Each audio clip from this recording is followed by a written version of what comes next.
Feyxua mövsümü olduğu üçün bu dəfə də feyxuadan çox dadlı, ləzzətli soyuq mürəbbə hazırladım.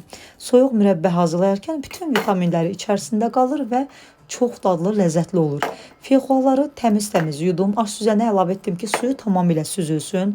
Suları süzüldükdən sonra bar hissələrini kəsirəm, atıram. Daha sonra isə feyxuaların hamısını ət çəkən maşından keçirdirəm. Məndə burada 3 kiloqram feyxuadır. 3 kiloqram feyxuaya mən hər kiloqramına 700 qramdan şəkər tozu əlavə etdim.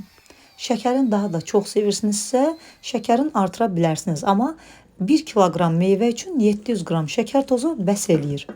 Feyxuanı əvvəlcə ət maşından keçirdərkən biraz qatı olur.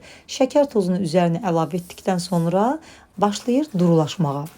İri bir qabın içərisinə əlavə etdim ki, qarışdırmaq rahat olsun.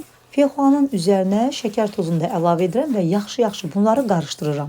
Qeyd etdiyim kimi 3 kiloqram meyvəni ət çəkən maşından çəkdikdən sonra üzərinə 2 kiloqram 100 qram şəkər tozunu əlavə etdim. Qarışdırdıqdan sonra gördüyünüz kimi bir qədər də durulaşır və ara bir mütləq gedib gəlib qarışdırmaq lazımdır. Soyuq mürəbbəmizi hazırladıqdan sonra masanın üzərində 4-5 saat gözlədirəm və ara bir gedib gəlib qarışdırıram ki, şəkər tozu ərisin. 4-5 saatdan sonra artıq təmiz-təmiz yuduğumuz, quruladığımız bankalara yığaraq, qapaqlarını möhkəm bağlayıb, soyuducuda qış uzunu saxlaya bilərsiniz. Bu mürəbbəyə qabıqlı şəkildə limon, portağal da ət maşından çəkib əlavə etmək olar. Mən o cürdə hazırlamışam. Amma sırf feyxuanın dadını daha çox bəyəndirəm. Yəni bu sadə üsulla daha da ləzzətli olur. 3 kiloqram meyvədən məndə 6 banka soyuq mürəbbə alındı. Qeyd etdiyim kimi qapaqları möhkəm bağlayıb qış uzunu soyuducuda saxlayıram. İstədiyimiz zaman açıb nuş edə bilərsiniz.